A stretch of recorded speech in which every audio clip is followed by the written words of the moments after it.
Hello, coach. Hello. What is your feeling after this game? Because you win, but you lost Timothy Castagne. And what is the news about Jan Vertonghen?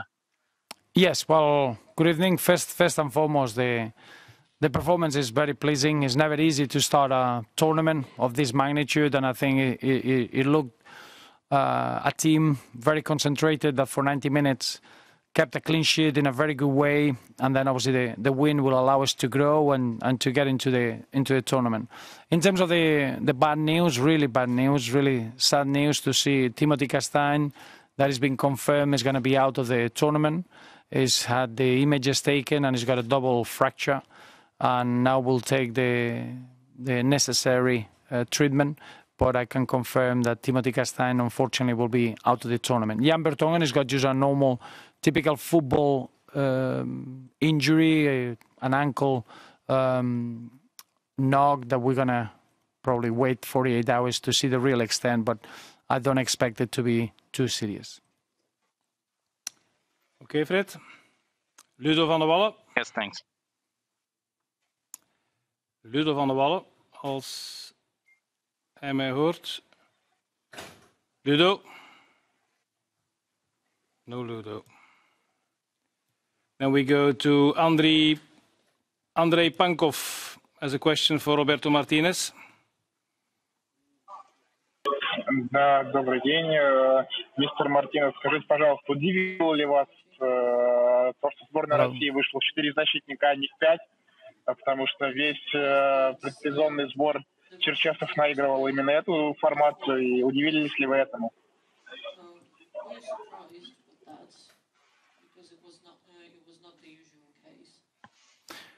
Well, as you well know, we played each other 3 times, and in the short period of time, and the coach Stanislav has used a back 4 in one of the games and a back 5 in the other 2 games. So we were prepared for both. It wasn't a surprise. I think we knew what the real threats and the patterns of the Russian team.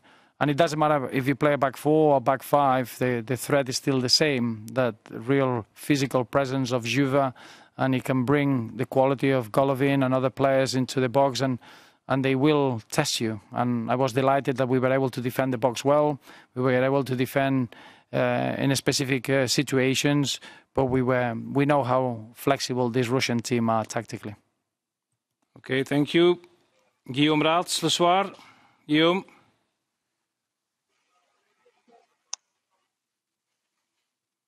Guillaume, vous avez la parole. I think he's there. Yeah. Hello, Mr. Martinez. Hello. Do you hear me? Yes. Hello. It's never easy to start a first game,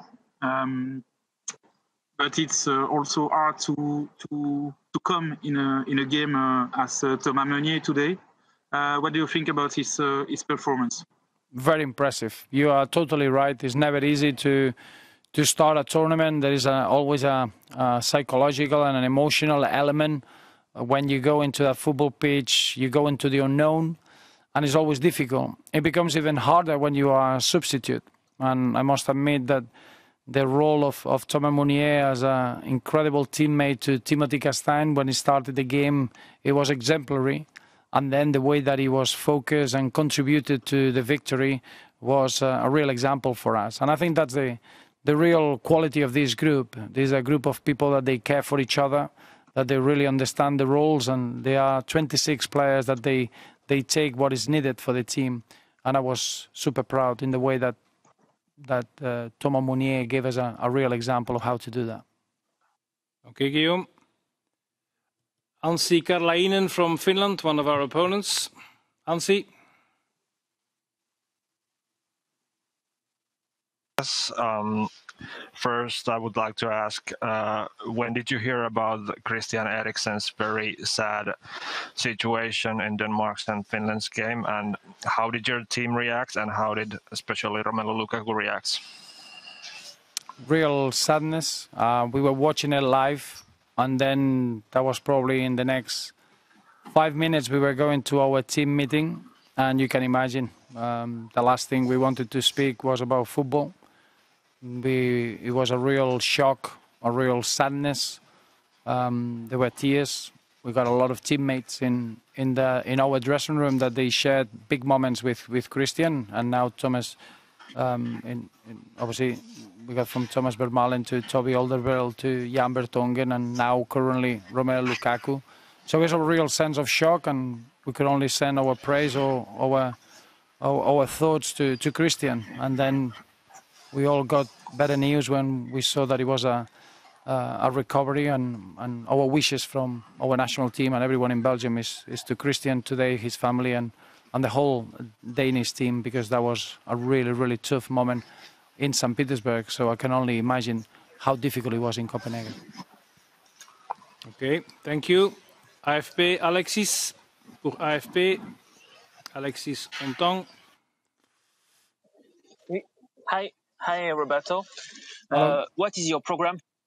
What is your program for the next days? The game in Copenhagen is coming very fast, and what are the elements you want to work, like offense, defense, set pieces? Well, I think the program, as you know, we are in tournament mode. That means 3 games in 9 days, so the recovery is essential. We're going to sleep over in St. Petersburg, and from there we'll carry on working on a very much individual basis for the next 2 days. We need to recover everyone, and we need to try to keep that fitness levels for the players that they were not 90 minutes on the pitch today. Then we got players that they still medically working at a different pace. Axel Witsel and Kevin De Bruyne were not in the squad. There are players that we need to monitor and use every day and every 24 hours. And then from that point, we need to work at everything. We are in tournament football. You have to work on partnerships. You have to work in offensive aspects, defensive aspects, in every way that we can become better. The big advantage is that we've been working with this group of players for a long time. There is a real understanding and clarity of what to do, but we need to get that synchronization back that international football requires. Okay, thank you. Loïc Brillet from RMC. Loïc, RMC. Vous êtes là? No. Then we go to Steve Douglas. Steve, go ahead. So can you hear me? Yes. Yes, we can. I just wanted to get your reaction to the response of the crowd to you guys taking a knee before kickoff. Were you disappointed by that?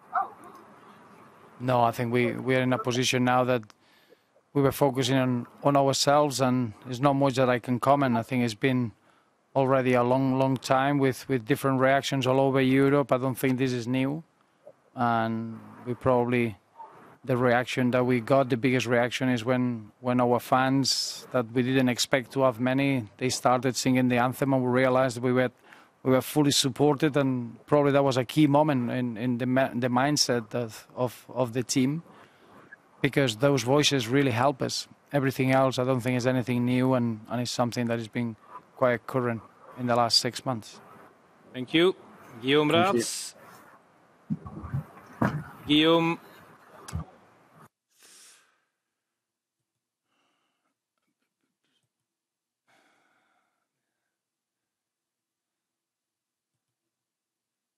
Loïc. Loïc, tu peux y aller. Loïc Brillet, RMC Sport. No. It's too late, Stefan. Too late. Everyone's sleeping. Yeah. Guillaume Raats.